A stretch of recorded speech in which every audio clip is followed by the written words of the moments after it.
Baik, kita mulai. Bismillahirrahmanirrahim. Assalamualaikum warahmatullahi wabarakatuh. Waalaikumsalam, Pak.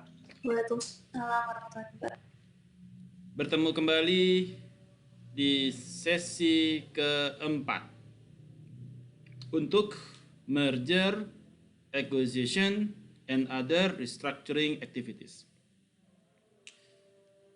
Pada malam ini kita masuk ke dalam topik berikutnya, yaitu valuation methods menggunakan dividend based valuation approach.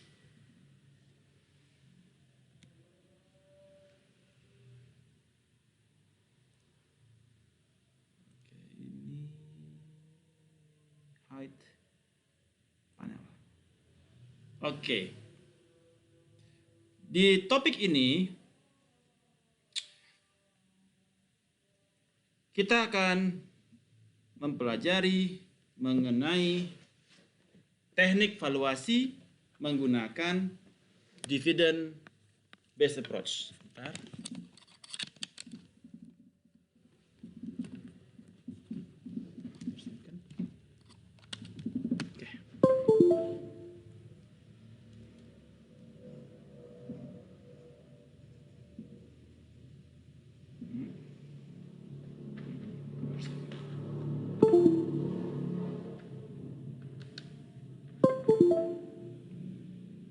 Alright.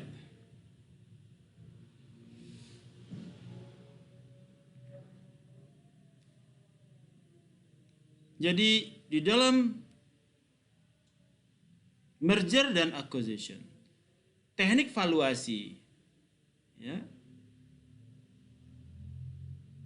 yang kita gunakan antara lain adalah menggunakan free cash flow methods, dividend methods, dan earnings methods. Dividend based, cash flow valuation method, earning based methods. Kemarin kita telah mempelajari mengenai cash flow methods, di mana cash flow methods ini diderive dari forecast, ya, from the expected future terhadap income statement, balance sheets, dan cash flow statements. Di dalam dividend approach juga menggunakan sumber data yang sama, yaitu kita harus memiliki income statement, balance sheet, dan settlement of cash flow, yang mana kita juga membuat pro forma terhadap dividends. Ya. Untuk melakukan dividend based valuation models. Untuk mengetahui berapakah nilai dari perusahaan, firm value. Dividend based valuation approach itu dia memfokuskan kepada wealth distribution kepada shareholders. Jadi ketika kita memiliki net income, perusahaan itu ada net income, maka dia akan pergi ke dua pos, yaitu return earning dan dividend. Di mana dividend di sini fokus kepada wealth distribution kepada para pemegang saham, shareholders. Pendekatan ini menentukan berapakah share values sebagai present value of cash flow that the shareholder will receive terhadap dividen yang akan mereka receive. Sementara cash flow valuation yang kemarin kita bahas fokus kepada present value dari free cash flow. Dan earning based valuation yang akan kita bahas besok, next week, akan kita bahas lebih detail nanti hari Selasa depan. Di dalam dividend approach valuation, discount rate yang kita gunakan bisa dua macam, yaitu menggunakan capital asset pricing model apabila kita fully equity atau menggunakan weighted average cost of capital sebagaimana yang telah kita bahas Selasa kemarin.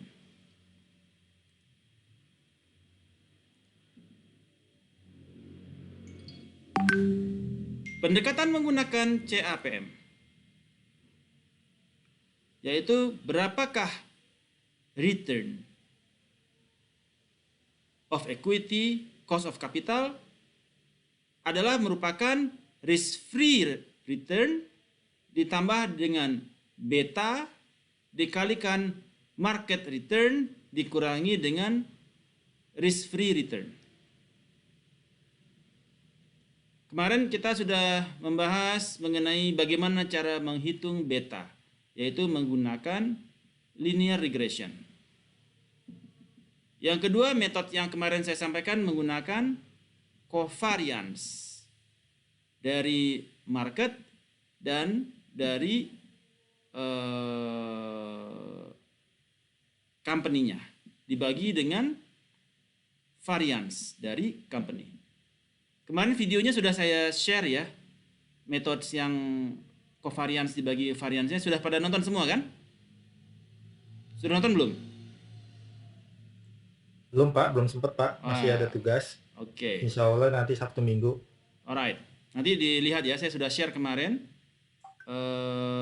Ternyata kemarin itu kita ada sedikit skip di sini pakai koma. Kemarin saya nggak pakai koma, harusnya dia market koma baru company yang dituju, misalkan Telkom.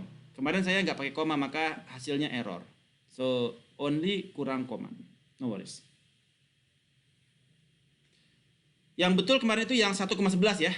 Jadi linear regresinya kalau 1.11, covariance-nya juga 1.11. Nah, menggunakan CAPM, Capital Asset Pricing Model.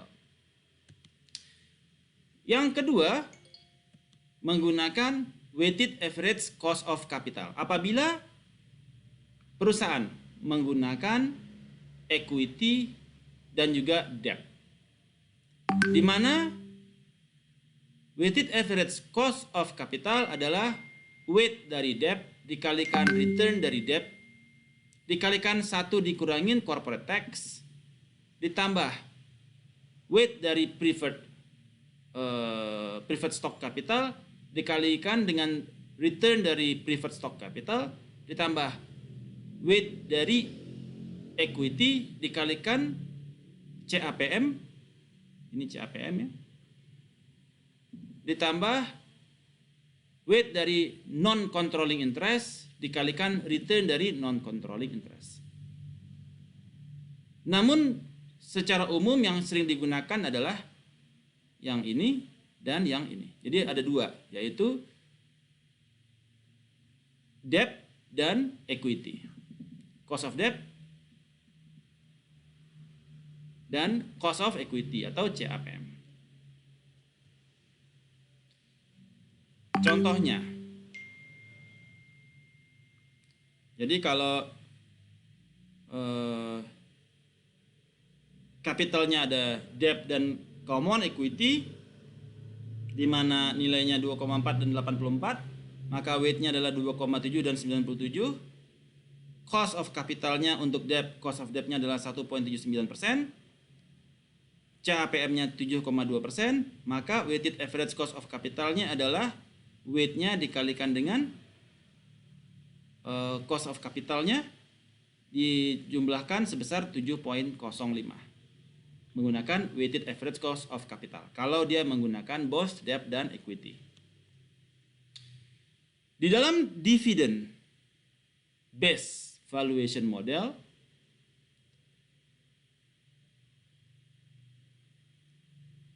the dividend-based valuation model determines the value of the shareholder equity in the firm. Yang merupakan present value dari future dividends. Ada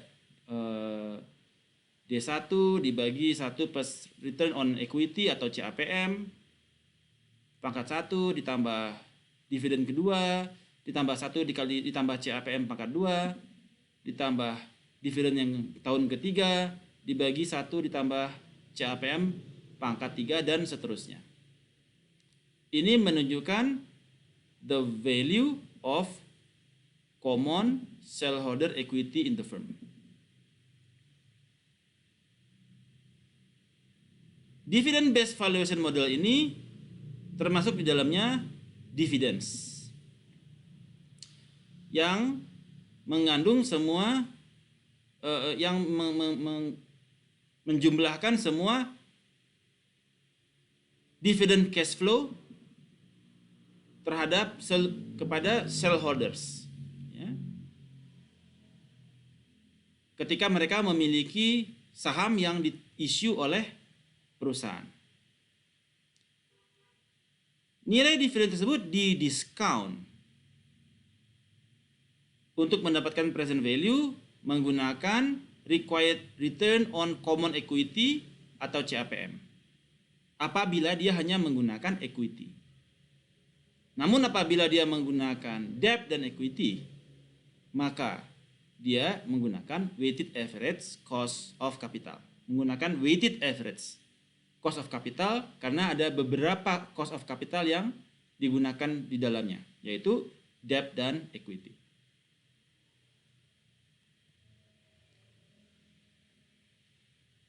Oke.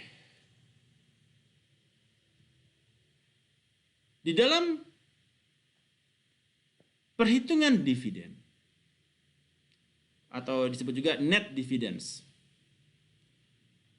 nilai dividen itu ditambahkan, jadi ada annual atau quarter dividend payment, itu ditambahkan lagi dengan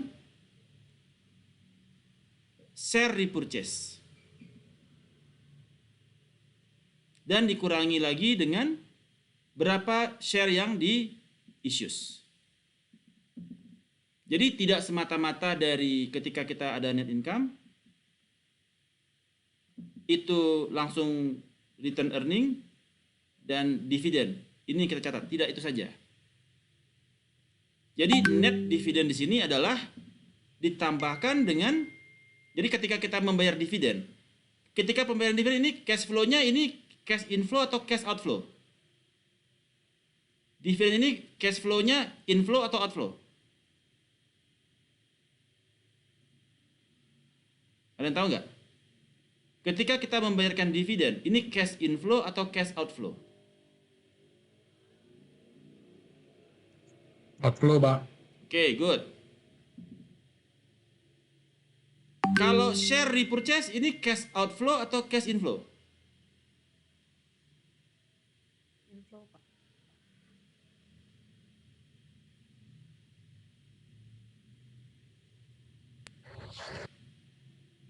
Share repurchase maksudnya cash outflow atau cash inflow?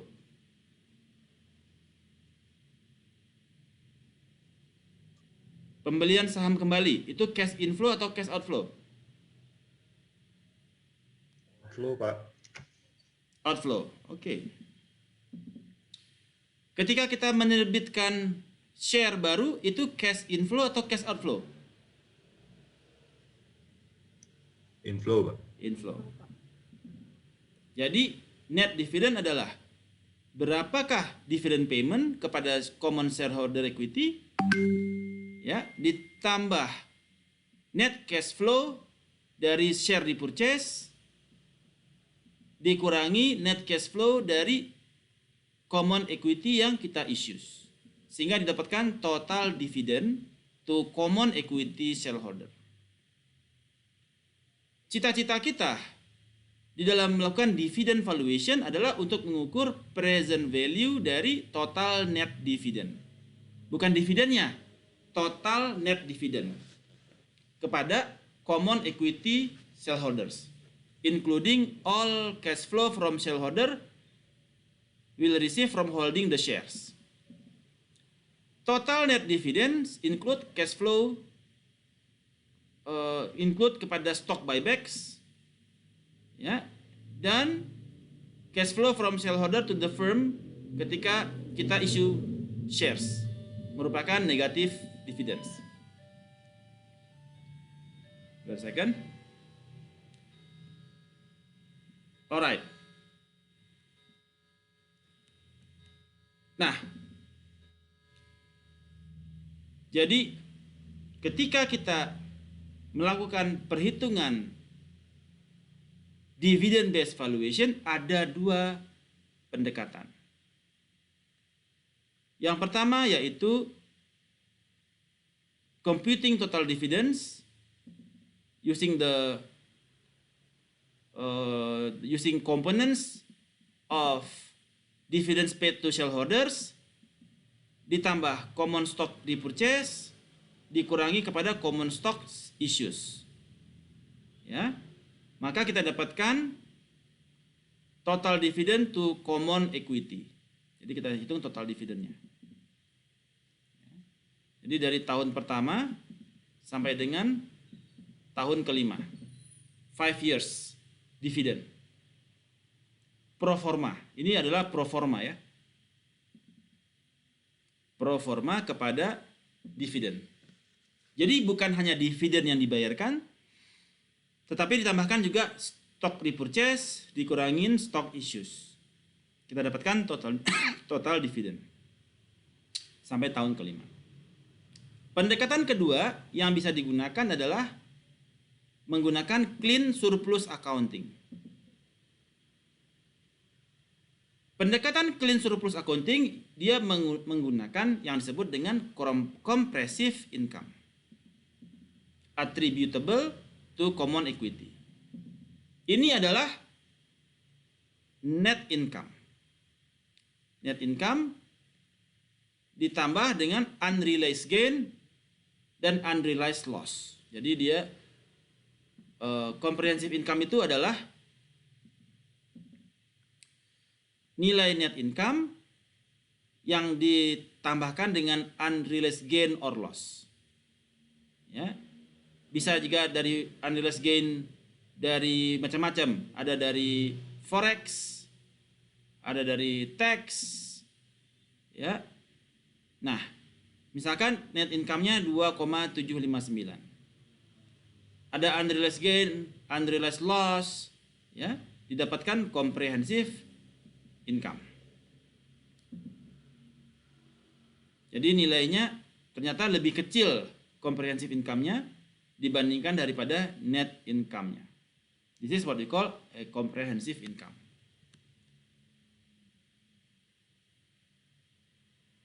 Tetapi di dalam clean surplus accounting ini tidak hanya comprehensive income saja. Dia ditambah dengan beginning book value dari common equity. Dikurangin ending book value dari common equity. Hasilnya merupakan total dividends of common equity, yaitu 3,839. Sama. Ya. Jadi ada dua pendekatan di dalam menghitung dividend based approach valuation. Yaitu pertama menggunakan dividen ditambah stock repurchase dikurangin stock issues. Kita dapatkan total dividend to common equity. Pendekatan kedua adalah menggunakan comprehensive income attributable kepada common equity ditambah book value, beginning book value dikurangin ending book value. Kemarin ada yang bertanya, apa yang disebut dengan book value? Book value adalah selisih dari total aset dikurangin dengan total liability. Itu adalah nilai book value. Jadi kita punya aset berapa, kita punya hutang berapa. Itulah nilai kita yang sebetulnya, book value. Anda dikurangin hutang-hutang Anda. Hutang KPR, hutang KTA, hutang kartu kredit. Itulah nilai Anda yang sebetulnya. Ya, nilai aset Anda 100. Hutang Anda ada 50. Maka nilai Anda sebenarnya adalah 50, bukan 100. Dikurangin hutang. Nah, ada beginning book value dan ending book value. Ketika di dalam dividen menggunakan comprehensive income ditambah beginning book value dikurangi ending book value, maka itulah total dividen yang dibayarkan kepada equity. Sampai di sini ada pertanyaan? Arasoh?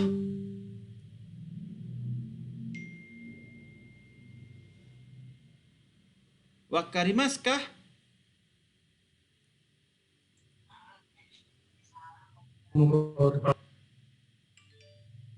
All good? Good. Oke.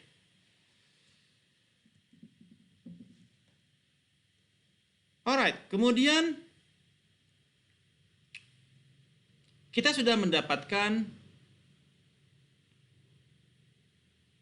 5 tahun terhadap dividen. Ya.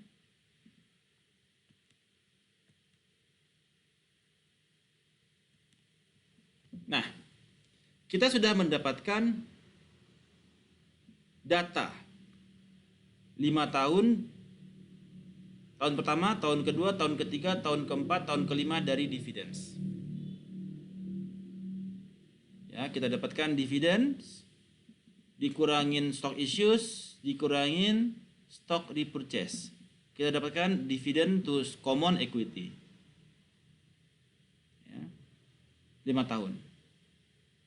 Pertanyaannya adalah bagaimana dengan tahun ke-6 untuk menghitung continuing value? Berapakah dividen di tahun ke-6 dalam rangka untuk menghitung continuing value? Maka perhitungan dividen di tahun ke-6 adalah pendekatannya menggunakan yang tadi, menggunakan comprehensive income, yaitu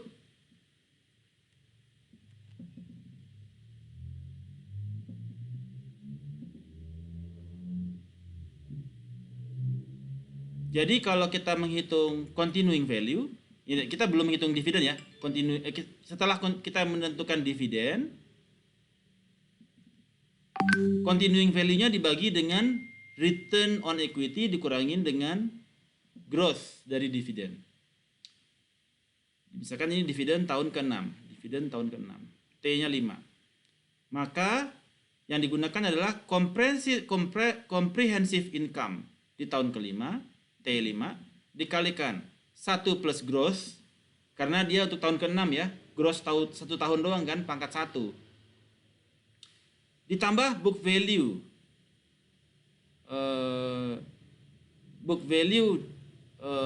Open book value dikurangin book value di tahun ke-5 dikurangi book value dikali 1 plus gross. Karena dia untuk tahun berikutnya ya, tahun ke-6-nya 1 ditambah dengan gross dari book value. Dibagi dengan untuk continuing value-nya nanti baru dibagi dengan CAPM dikurangi dengan gross. Jadi berapakah dividen di tahun ke-6? Dividen di tahun ke-6 adalah comprehensive income di tahun ke-5 ditambah 1 ditambah gross dari dividen ditambah book value di tahun ke-5 dikurangin book value ditambah 1 ditambah gross, yaitu comprehensive income di tahun ke-5 4,895 dikali growth-nya 1,03 ditambah book value-nya 7297 dikurangin 7297 dikali 1,03 gross, didapatkan dividen di tahun ke-6 adalah 4,822,9. Continuing value adalah dividen di tahun ke-6 dibagi dengan return on equity dikurangin dengan growth. Maka 4,822 dikali 1 dibagi 0,072 sebagai CAPM dikurangin dari growth dari dividennya sebesar 3% per tahun. Sehingga didapatkan continuing value-nya sebesar 114.831 juta US dollar. Kemudian baru kita menghitung present value dari continuing value atau terminal value ya. Terminal value. Sama dengan 114.831 dibagi 1 ditambah CAPM pangkat 5. Sama dengan 81,112 juta US dollar. Jadi kita dapatkan dividen di tahun ke-6. Kemudian kita hitung continuing value-nya yaitu sebesar 81.112. Kalau yang dividennya 13.636. Sehingga didapatkan total present value adalah 94.783. Jumlah shares outstanding yaitu 1.405 lembar saham, maka didapatkan estimate value per share menggunakan dividend based approach adalah sebesar 66.10 dolar. Di mana sekarang kondisi current share price saat ini adalah 56.84. Value-nya dia harusnya 66. Tapi saat ini harganya masih di bawah 56,84. Berarti ada 16% difference. Kalau Anda sekarang sebagai pemutus, Anda memutuskan untuk akuisisi atau tidak perusahaan ini?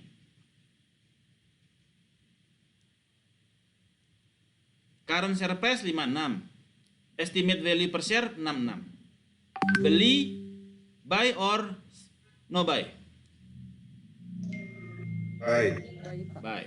Karena nilai wajarnya 66, harganya sekarang masih 56, under value ya. Masih bisa kita buy. Good. Jadi itu konsep di dalam dividend based approach. Sampai di sini untuk dividend based approach. Apakah ada pertanyaan? Silakan.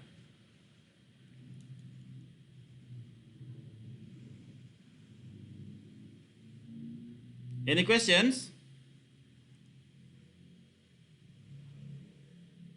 Tidak ada pertanyaan kah? All good? Araso? All good, Pak. Oke. Baik. Sekarang kita lanjutkan kepada templates. Sebentar saya buka dulu. Sebentar ya. Stop sharing. Template-nya udah mana tadi ya?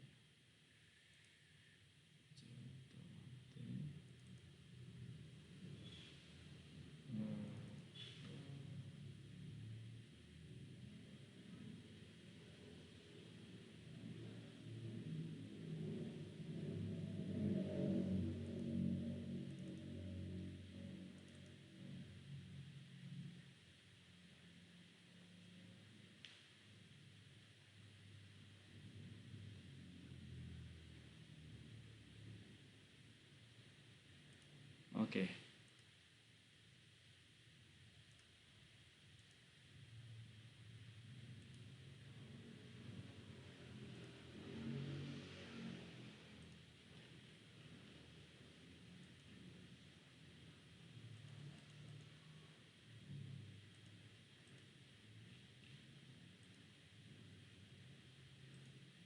Oke. Ini ada templates ya. Sebentar. Oke, secara umum saya ingin menjelaskan dulu konsepnya seperti ini. Jadi di dalam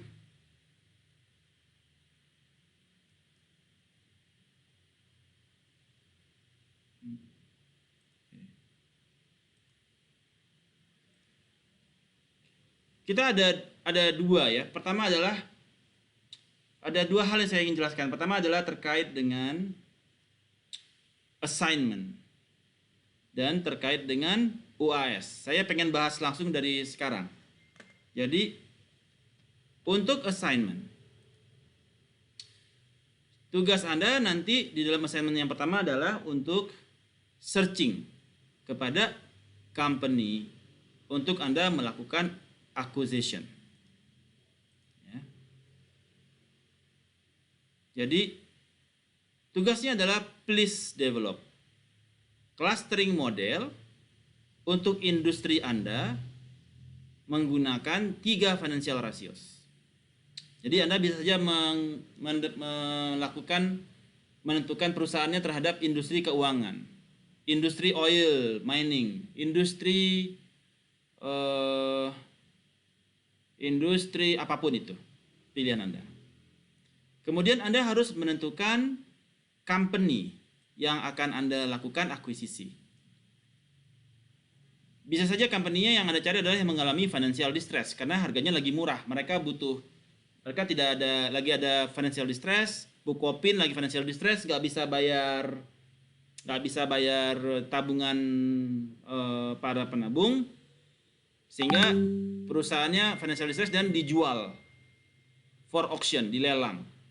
Ya. Anda mau ngebid untuk perusahaan-perusahaan itu. Saat ini di perbankan kita nggak tahu nih, yang mana yang kira-kira yang mengalami financial distress.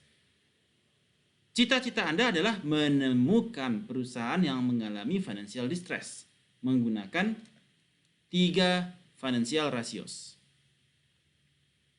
Anda harus mendevelop deck dan jurnalnya untuk clustering model dari industri yang Anda teliti.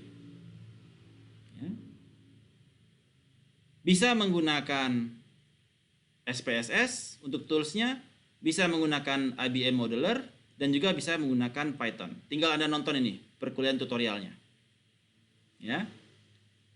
Kalau yang SPSS tentu semua sudah tahu kan, di digital marketing sudah dijelaskan bagaimana melakukan clustering terhadap perusahaan, clustering terhadap customer.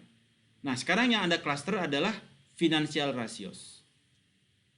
Yang akan saya jelaskan saat ini adalah datanya. Bagaimana dengan datanya? Di mana kita cari datanya? Jadi datanya ada di bookmark.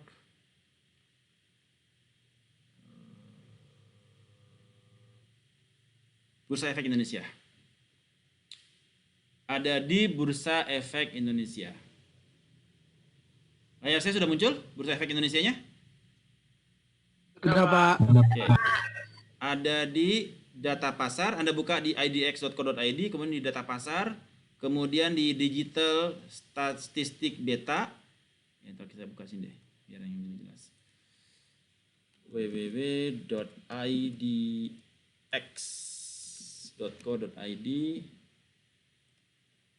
Ya, idx.co.id.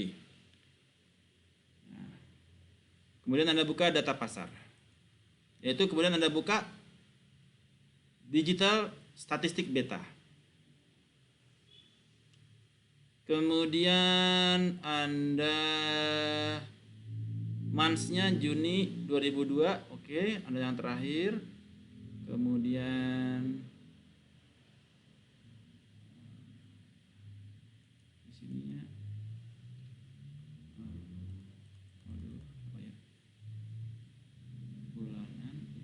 sources report. Oh, sorry. Data digital statistik beta. Kemudian Anda pilih di sini.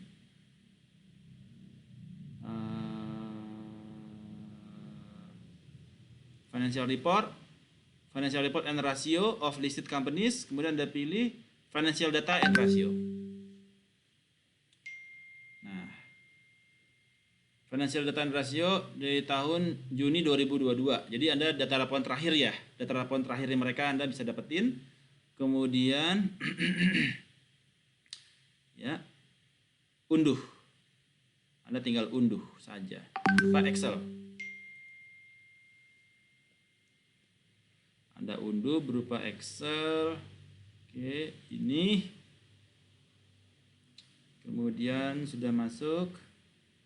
Kemudian Anda buka datanya.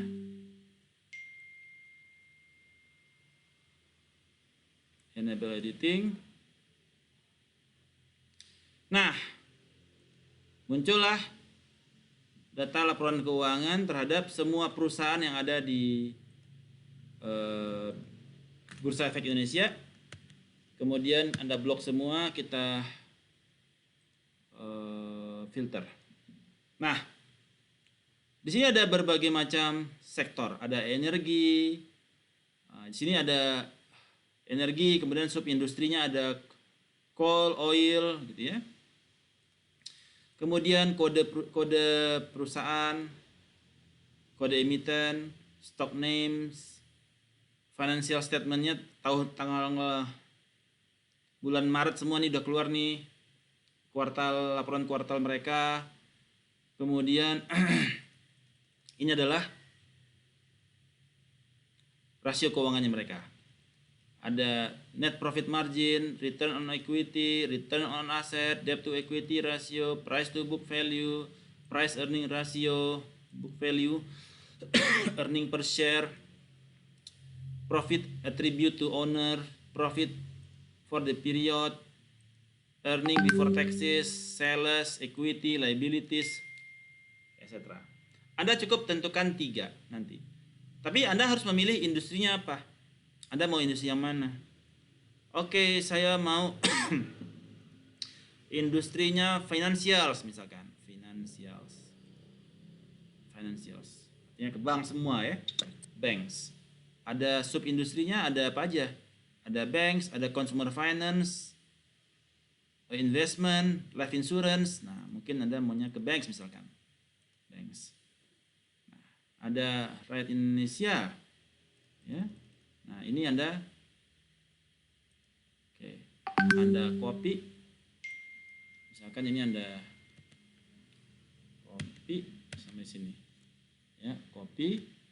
Kemudian Anda tarik sebelah. Paste. Nah, sekarang ini sudah ada berapa perusahaan nih? Ada 46 perusahaan yang Anda mau mengetahui mana yang mengalami financial distress, mana yang kondisinya bagus, sedang, atau financial distress. Jadi Anda kemudian menggunakan at least Anda pakai 3 financial ratio. Return on asset, return on equity, atau NPM. Ya, ini aja kita pakai 3 data ini. Return on asset.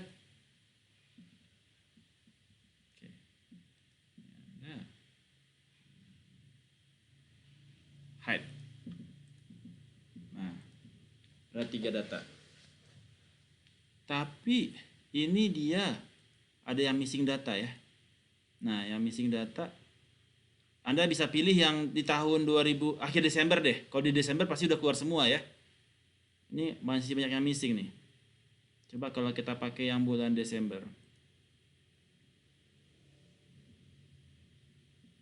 Januari lah. Submit. Januari 2022. Pasti dia di Desember semua kan? Nah, fiskal Desember. Oke. Unduh. Excel.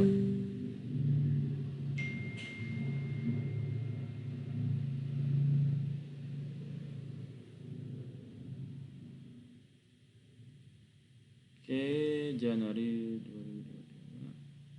Kemudian ada datanya. Enable editing.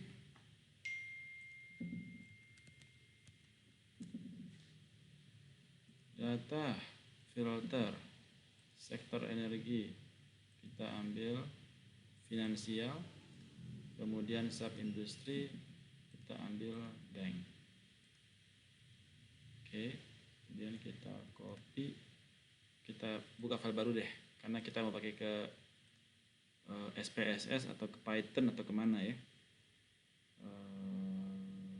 Oke.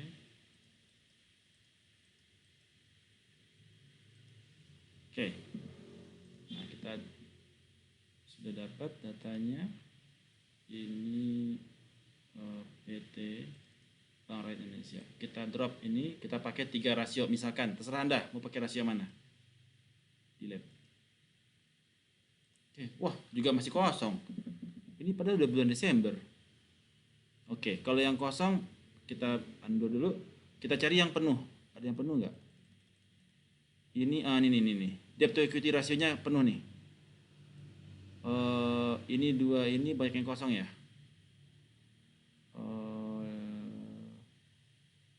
Return on asset, ini aja deh. ROI-nya kita drop, delete. Debt to equity ratio aja. Nah, ini kita masih make sense lah. Delete. Nah. Ini kenapa ini sih? Hide floating within control. Oke. Alright. Kemudian sudah dapat, ini ada 1 2 yang kosong, kita drop. Bang Panin. Waduh, oke Bang. Wah, pada penting loh ini. Kok kosong sih dia? Ya, nantilah. Anda pilih yang isi juga boleh lah nanti ya. Kemudian, nah, kita isi aja ini sementara, kita copy dulu ini aja deh. Kita isi dulu sementara supaya nggak missing dia ya. Copy ini. Oke. Kita save file.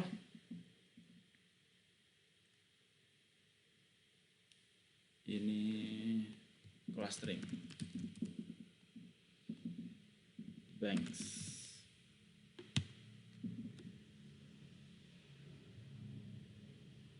Oke. Nah, ada 3 metode pendekatan. Yang pertama menggunakan Python, yang kedua menggunakan IBM Modeler, yang ketiga menggunakan SPSS. Anda pilih yang mana? SPSS, Pak. SPSS ya. Oke, kita pakai SPSS. SPSS. Oke.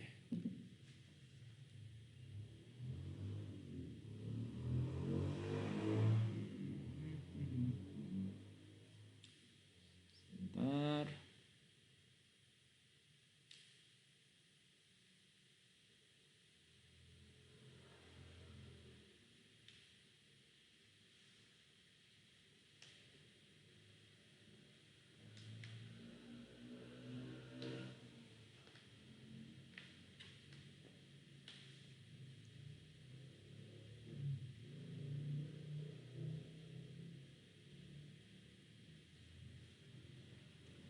Oke.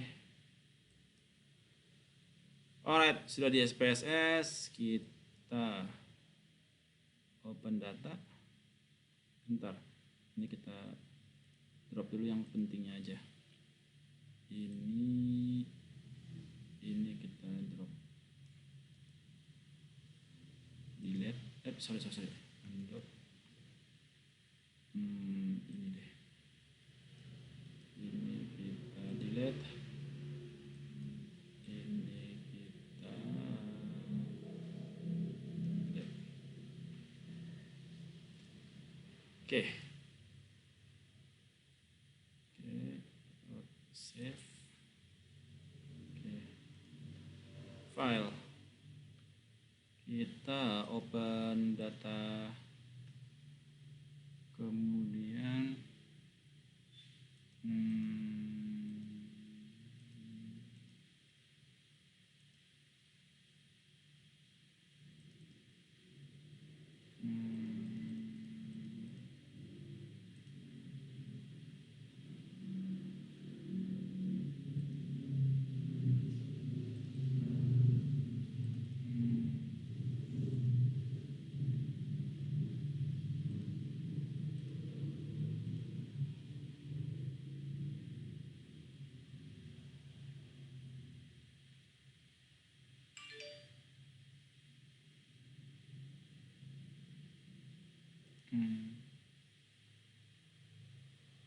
Oke, data in. Kemudian variable views, scale, oke. Input. Oke. Right. Ini pilihannya apa sih? Ya, scale. Oke. Kemudian kita analyze menggunakan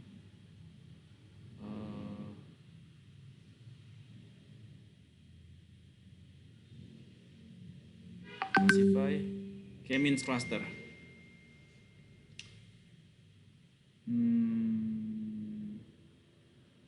Codes, stock names, strings. Oh, string not available. Sebentar. String not available kah?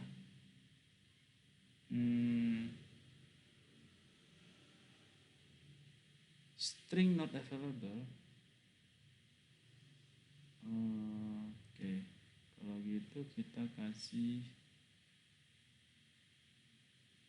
Kenapa nggak available string?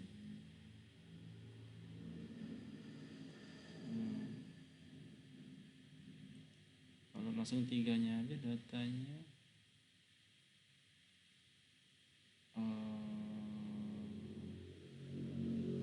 Bentar. Kalau gitu kita kasih kode di sini. Insert nomor 1, 2. Oke. Save. Data view. File. Open. Data. Excel. Clustering. Open. Oke. Analyze. Classify. K-means. Oh, jangan nominal dia. Second. Variable views ini sebagai nominal. Ya. Data view, analyze, classify, k-means cluster. Oke. Ini dulu 3 dulu. Ini masuk sebagai variabel. Label kelasnya di code aja lah. Oke. Number cluster kita bikin aja 3 atau 5, terserah lah. Mau 3, mau 4, mau 5. Rata-rata sih kita 5 ya. 5 deh. 5. Oke.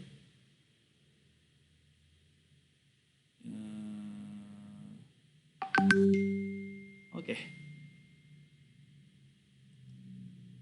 Kita lihat. Oke. Ada 5 cluster. Cluster yang pertama, net profit margin negatif, net profit margin positif. Mana yang mengalami financial distress?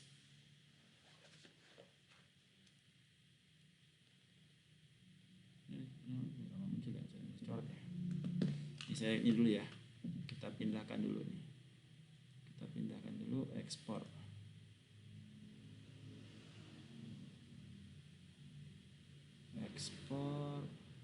Kenapa ya? Wait. Second. What's wrong? Error kah? Oke. Kenapa ya?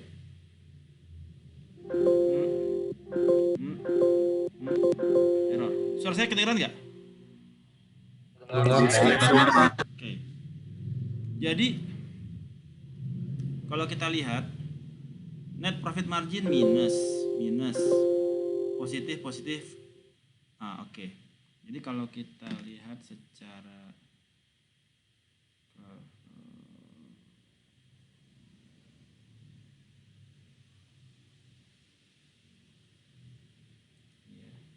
sebentar. coret-coret nih saya nih. Coret-coretnya di mana ya? Nih.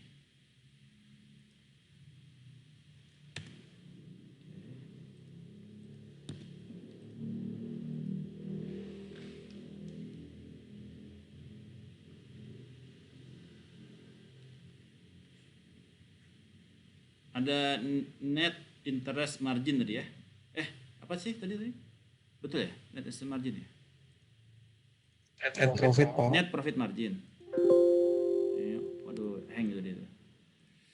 Net profit margin. Kemudian return on asset sama debt to equity ratio ya? Return on equity. Coba lihat. Return on equity ya, NPM sama DER ya. Ya. ROE. Nah,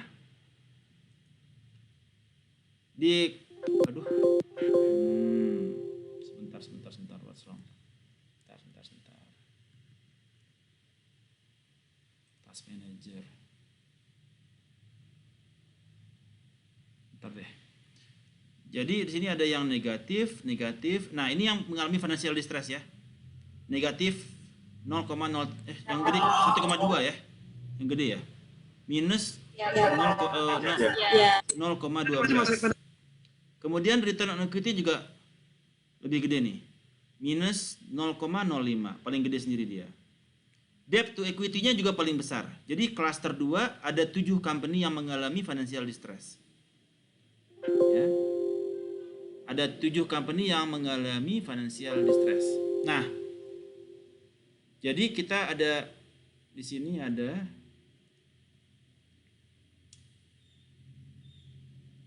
yang dia net interest margin-nya dia negatif, return on equity-nya dia negatif, debt to equity-nya dia gede. Jadi dia ada di sini nih titiknya nih. Ada di sini nih titiknya. Di belakang ya. Sini dia negatif, di sini dia negatif, di sini dia positif. Yang lain ada 5 lagi, ada di tempat yang lebih bagus ya. Ini juga ada yang ini yang satu ini minus 0,03, 0,4, 6 ya, dia di bawah sedikit. Ada yang di sini juga ternyata. Di sini. Ya. Kemudian ada lagi yang di bagus-bagus. 0, ya bagus-bagus ya. Ada lagi yang bagus. Ada yang bagus, ada di sini. Nah, sini ada 7 companies yang bermasalah. Jadi kita sudah mendapatkan 7 company-nya yang bermasalah. Dan kemudian Anda harus menentukan company mana yang, jadi nanti Anda harus membuat jurnal dulu ya. Jurnal dulu terhadap hasil dari Anda punya clustering tadi. Ada sekian company, ada ini company, dan Anda list company-nya apa aja, 7 company apa aja. Yang ini apa aja company-nya, ada 15. Ini ada apa aja company-nya, 22. Ini ada company-nya apa aja, 10. Ini ada company-nya ada 8. Bahwasanya terdapat di dalam industri perbankan ternyata terdapat 7 companies yang mengalami masalah. Ya. Di mana posisinya dia net interest margin, net profit marginnya dia negatif, return on equity-nya dia negatif, dan debt-nya dia tinggi sekali. Adalah misalkan itu ada bank BTN, bank Bukopin, bank apa. Nah, itu yang sebagai segmen yang Anda tuju untuk Anda akuisisi. Kemudian mana yang akan Anda jadikan tujuan? Tetapkanlah tujuan Anda, yaitu misalkan bank Bukopin. Sampai di situ. Tugas Anda untuk menemukan company yang Anda tuju untuk Anda lakukan akuisisi. Tugas Anda yang kedua untuk UTS-nya ya, bukan UAS ya. UTS ini. Saya salah tulis dia. Saya bikin itu tadi UAS ya. Jadi Anda diminta untuk mendevelop the deck dan jurnal untuk clustering model terhadap selected industry. Mana yang highly impacted by COVID, Ya, karena kan masalah COVID ternyata dia betul-betul terpengaruh kan. Ini kan sekarang masih kondisi pandemi kan, endemi segala macam. Mana company di dalam industri perbankan yang highly negatively impacted by COVID-19, yang potensi untuk Anda akuisisi ke depannya. Kemudian tugas berikutnya, ini sebentar, ini langsung assign dulu deh. Assign. Tugas Anda berikutnya adalah untuk UTS. Aduh, rename. Nanti jadi dia semacam apa ya? Proses.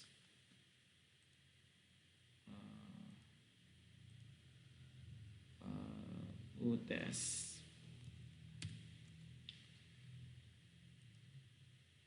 Mendingan jadi nanti yang assignment yang pertama itu Anda akan presentasikan seminggu lagi kah? Yang UTS Anda presentasikan ketika jadwal UTS. Kan waktunya dekat kan, kita semester pendek kan? Jadi saya berikan Anda waktu banyak nih. Nah, UTS ini setelah Anda tetapkan company-nya ini, nih Anda pilih Bank Bukopin misalkan. Tugas Anda berikutnya untuk UTS adalah setelah Anda select the target acquisition company, yaitu Bank Bukopin, please develop valuation for the targeted company and identify value per share of the company. Ya. Please develop deck and journal of the valuation of your target company. Value per share-nya saat ini yang Anda nilai berapa dan berapakah saat ini dia current price-nya dia sekarang berapa. Jadi Anda bisa melihat current price-nya dia berapa, value per share-nya dia berapa. Kalau dia di atas value per share, apa decision Anda? Kalau dia di bawah value per share, apa decision Anda? Untuk melakukan ini, kita main di dalam template yang baru. Saya baru bagi ini, target firm valuation model. Mana ya? Target firm valuation model. Nah, ntar ya. Ini guidelines. Oke. Nah, di dalam target firm valuation model ada target assumption. Ini templates yang saya berikan ya. Nah, ini ada target assumption di aktualnya dia di tahun 3 tahun terakhir, 2018, 2019, 2020 dan 2021. Kemudian Anda memproyeksikan kepada 5 tahun ke depan tuh 2 3 4 5. Anda proyeksikan ke 5 tahun ke depan 2022, 2023 sampai 2023, 4, 5, 6, 2026. Bank Bukopin. Atau yang menurut Anda Bank Bukopin kan dia udah di take over ya. Nggak apa-apa juga, kan dia sudah di take over, jadi Anda bisa validate nanti. Ya. Anda proyeksinya menggunakan apa? Menggunakan yang kemarin sudah saya terangkan, menggunakan percentage method dan linear regression untuk menghitung proyeksi kepada sales di tahun 2022, 2023, 24, 25, 26. Oke, ini adalah target assumption-nya dia. Menggunakan percentage methodnya ya, kan sama nih percentage method. Kemudian target income statement. Income statement yaitu berapa yang menjadi target sales projection 5 tahun ke depan. Ya. Proforma, Anda bikin proforma. Kemudian proforma balance sheet. Anda juga membuat proforma balance sheet. Oke. Dan membuat proforma cash flow. Laporan keuangannya Bank Bukopin kan ada. Tinggal Anda adopsi aja kan. Sampai dengan tahun terakhirnya. Kalau Anda mau pakai tahun terakhirnya, Bank Bukopin itu dia diakuisisi tahun berapa ya? 2021 kan? Oleh Kokmin kan? Datanya ada di data BEJ, nanti itu ada tuh sampai tahun 2020. 2021 sampai 2026-nya Anda udah bisa bikin proforma. Oke. Dah, dapatlah cash flow pro forma terhadap cash flow dari operating activities, investing activities, dan financing activities. Kita dapatkan cash flow pro formanya dia. Baru kita masuk ke dalam valuation.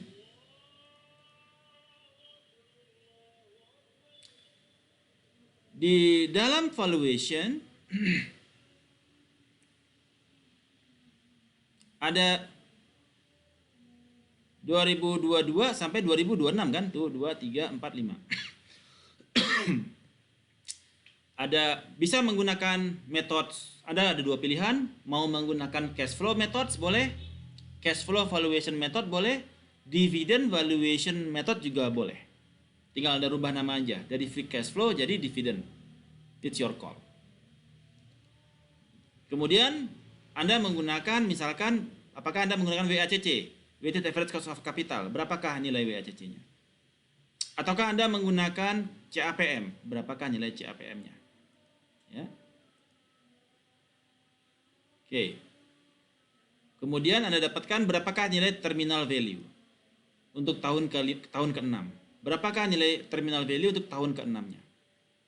Sehingga didapatkan enterprise value dibagi dengan berapa share available, total equity per value per share berapa? $69 misalkan. Sekarang berapa current price? Anda bandingkan. So, ini adalah untuk UAS Anda. Sampai sini ada pertanyaan untuk assignment pertama dan untuk UTS-nya. Silakan.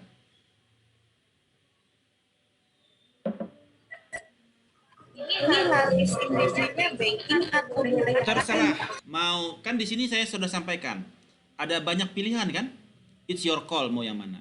Mau ini bisa ini all. Oke. It's your call. Mau energi boleh. Mau di energi ada macam-macam juga kan? Anda mau misalkan maunya energi, misalkan energi. Nah, di energi ada sub industrinya mau yang mana? Ada yang misalkan batu bara, coal production. Nah, ini ada coal production. Ada Adaro, Atlas, Borneo, Baramuli, it's your call. Mana yang mau Anda akuisisi? Mana yang mengalami financial distress? Tergantung hasil dari clustering modelnya terhadap financial ratio perusahaan-perusahaan ini. Anda bagi 5. Mana yang paling mendapatkan negatif externalities dari external environment. Ingat, proses kita melakukan di chapter yang kedua, the process of merger and acquisition. Yang pertama adalah memahami seleksi kepada industri. Mana yang paling mengalami financial distress, yang menurut Anda harganya paling murah, Anda bisa akuisisi saat ini. Low hanging fruit yang mereka siap untuk diakuisisi. Jadi friendly takeover. Karena mereka mengalami financial distress. Menjawab? Tadi yang nanya siapa ya? Oke, Farah. Oke. Yang lain ada pertanyaan? Duditnya tanggal berapa? Pak, itu waktunya tadi yang valuation 1 minggu, Pak. Beneran, Pak. Apa? Due date-nya yang valuation tadi 1 Enggak, minggu. due date-nya itu hari UTS. Anda presentasi pas UTS. Oh, jadi yang tadi yang 1 minggu itu bukan due date yang ini. Bukan, yang 1 minggu itu yang tadi yang pertama assignment yang pertama untuk Anda melakukan clustering model. Ini. Berarti yang assignment. Oh, yang hanya bikin clusteringnya aja kan, Pak, bukan sampai solution. Sampai jurnalnya ya. Anda membuat jurnal clustering terhadap industri tersebut untuk Anda mengetahui 5 klasternya mana yang paling mendapatkan negatif externalities oleh COVID-19. Berarti kita bikin paper asal day gitu ya Pak ya? Ya, Anda bikin kayak kemarin di bab 1, 2, 3 gitu Pak. ulang lagi Farah. Berarti kayak ada undang-undang kayak gitu-gitu juga kan ya Pak? Iya, decknya Anda bikin deck dan jurnal. Anda bikin deck dan jurnal untuk clustering modelnya kepada industri yang akan Anda akuisisi. Dan untuk Anda bisa mengetahui company mana yang akan Anda akuisisi. Yaitu company yang paling mengalami financial distress yang siap untuk di take over. Oke? Kemudian setelah itu tugas itu selesai, ya, kemudian Anda sudah select company-nya.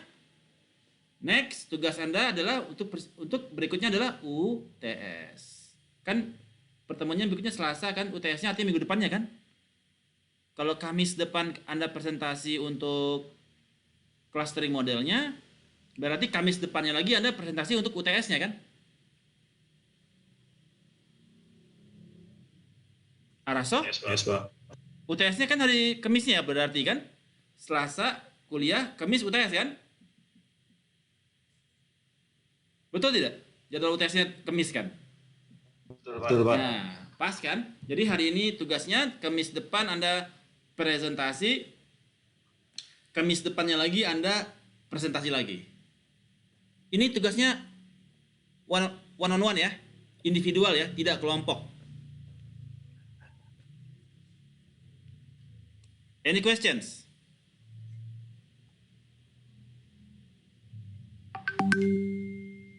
Oke. Kemudian tadi saya sebut Mau nanya, Pak. ya, silakan. Pak Jerry mau nanya, Pak. Silakan. Kriteria financial distress itu yang seperti apa, Pak? Apakah cuma dari keuangan yang negatif atau ada lain, Pak? Oke. Sebentar ya, saya buka Kaggle saya dulu supaya lebih enak lihatnya.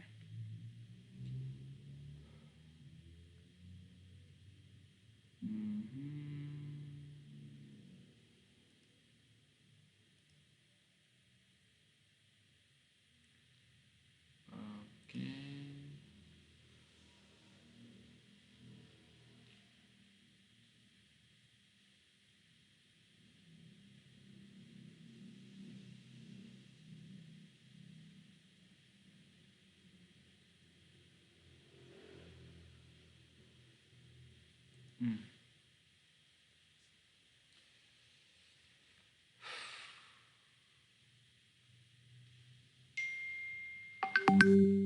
Oke, ini salah satu yang saya kerjakan menggunakan Python ya. Clustering menggunakan Python. Itu ada di salah satu tutorial yang saya sampaikan ke Anda. Jadi pertama kita import dulu libraries-nya, loading data yang kita akan gunakan. Saya menggunakan data emitter dan data debt to equity ratio, return on asset dan net profit margin sama seperti data yang tadi di IDX. Nah, ini datanya. Kemudian emitternya DER, ROA, NPM. Kemudian scatter plotnya. Kemudian kita data outlier kita buang. Normalisasi data menggunakan standard scaler. Nah, Anda juga bisa, kalau datanya dia betul-betul jomplang, Anda sebaiknya lakukan normalisasi menggunakan standard scaler ya. Di SPSS itu ada. Di normalisasi dulu juga boleh.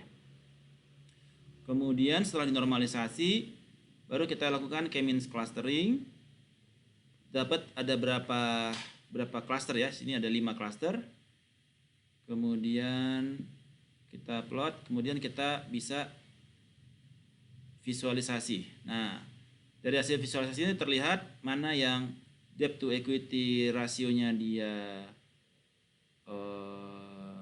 rendah, mana yang tinggi debt to equity rasionya. Mana yang return on assetnya tinggi, mana yang rendah. Mana yang net profit marginnya rendah, mana yang tinggi. Dari sini kelihatan ini yang hijau ini net profit marginnya tinggi nih. Return on assetnya tinggi. Debt to equity rasionya rendah. Ini bagus nih. Yang jelek tuh yang mana? Nih, yang ini nih. Nih. Ini apa?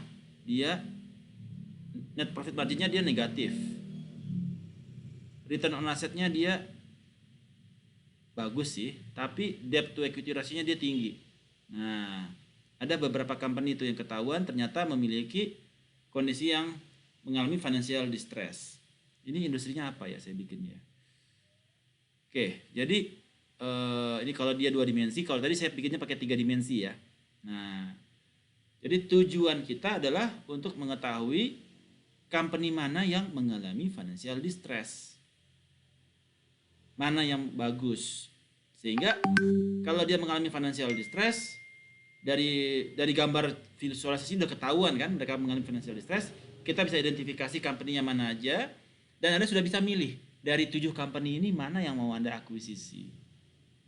Kemudian setelah Anda tetapkan pilihan Anda, jurnalnya Anda bikin jurnalnya selesai, presentasi sudah selesai, next week-nya Anda membuat valuasi terhadap Bukopin kah, BTN kah, ya, nah, terhadap siapa company yang mau Anda akan akuisisi. Kebayangkah cita-cita saya terhadap assignment pertama disambung dengan assignment UTS kedua? Itu kan adalah proses yang tidak terpisahkan itu. Sampai di sini, paham? Araso? Ya, masih paham sih, Pak. Gimana? Harus seminggu ya, Pak. Harus seminggu banget ya, Pak. Ya, kan jadwal kita memang tinggal 2 minggu. Kan semester pendek. Gimana? Karena semester pendek, banyak ujiannya pendek aja, Pak. Ada juga pilihan. Salah satu aja Pak, kalau yang clustering Iya. pasti apa Pak, karena Kalau valuation aja gitu, Pak. Karena ini kan dua proses yang bagaimana kita menentukan company-nya. Kan nggak mungkin kita ujuk-ujuk gue mau ini gitu. Iya kan? Valuation-nya didapat dari tadi misalnya kita si SPSS kan sedikit ketahuan nih Pak. Ya. Langsung valuation gitu aja gimana Pak? Jadi Tanpa ada lain. Oke, jadi maksudnya adalah clustering dari Terserah sampelnya gitu, Pak. Kenapa? Sampelnya terserah aja gitu, Pak. Jadi mau akuisisi apa pakai ya terserah dari ininya, Pak. Prosesnya Iya. harus seleksi dulu. Menggunakan. Ya, kalau kan itu kalau reguler, Pak. Oke, gini, kalau gitu saya bikin gampang aja. Anda siapkan deck, tidak perlu bikin jurnal. Lebih gampang kan? Anda presentasi decknya, mana company yang Anda select berdasarkan hasil clustering, betul? Kemudian Anda tetapkan company-nya ini dan UTS-nya baru Anda bikin valuasi. Tidak perlu jurnal. Lebih Makasih, Pak. ringan kan? Ya, Pak ya. Lebih ringan kan? Ya, sudah sedikit kebayang Pak Meno itu Pak. Alright, ada pertanyaan lagi, silakan.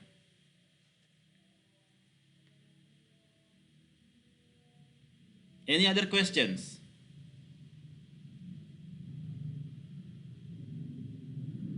Bukan clustering apa company-nya itu setelah di clustering Pak ya? Iya, Baru clustering dulu, baru tentukan company-nya. Kayak seleksi Putri Indonesia gitu, Rizky. Mana yang mau dipilih?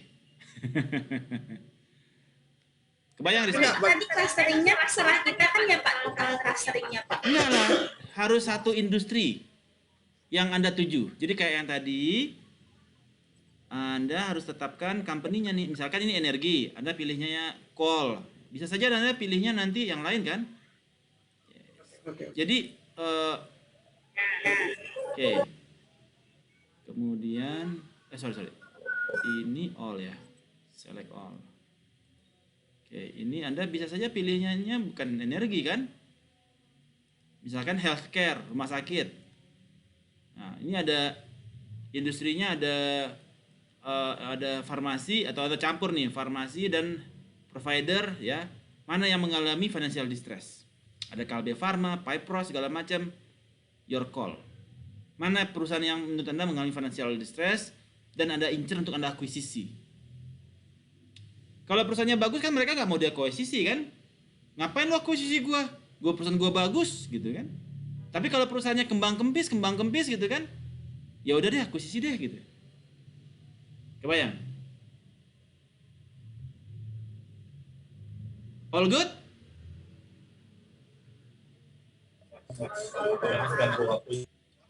Mudah-mudahan good, Pak. Tapi udah kebayang kan? Sedikit kebayang sih Pak. Oke. Baik, kalau sudah tidak ada pertanyaan, kita lanjutkan ke post test. Bentar. Clusteringnya 5 Pak ya? 5 cluster. Jangan cuma 2 cluster, 5 supaya Anda bisa betul-betul membelah mana yang mengalami negative externalities. Selasa ada Kita langsung ambil 5 ya Pak ya. Ya. Kalau Selasa depan sudah ada yang mau presentasi, monggo. Terima kasih Pak. Kalau Selasa depan sudah ada yang mau presentasi, langsung Pak, udah kelar nih Pak, saya mau langsung presentasi. Ya, sip. Langsung nilainya langsung diinput di big nilai presentasinya. Jadi langsung ketahuan nilainya ya. Saya malas. Kalau nggak ada yang mau Pak Jerry. Kenapa? Kalau nggak ada yang mau, masih ada kuliah Pak hari Selasa. Iya, ada kan hari Kamis masih bisa. Ya kan? Kalau misalnya belum ada siap, Selasanya dibahas aja lagi ya Pak ya. Dibahas kan boleh. Siapa tahu kan bisa gitu. Bisa. Siapa tahu kita ada kesalahan. Topik ya maksudnya biar kita Kamisnya siap. kita udah masuk topik yang berbeda lagi. Besok kita earnings valuation Selasa depan. Earnings valuation. Jadi ada valuasi kan ada cash flow, ada dividen, ada earnings. Nah, ada topik yang berbeda. Jadi nanti setelah topik baru kita bahas ya. Kalau masih ada yang ingin tanyakan terkait dengan assignment. Oke, kemudian ini sudah post. Pak boleh di-share template valuation-nya nggak Pak? Sudah saya share langsung di assignment. Oh, baik Pak. Oke.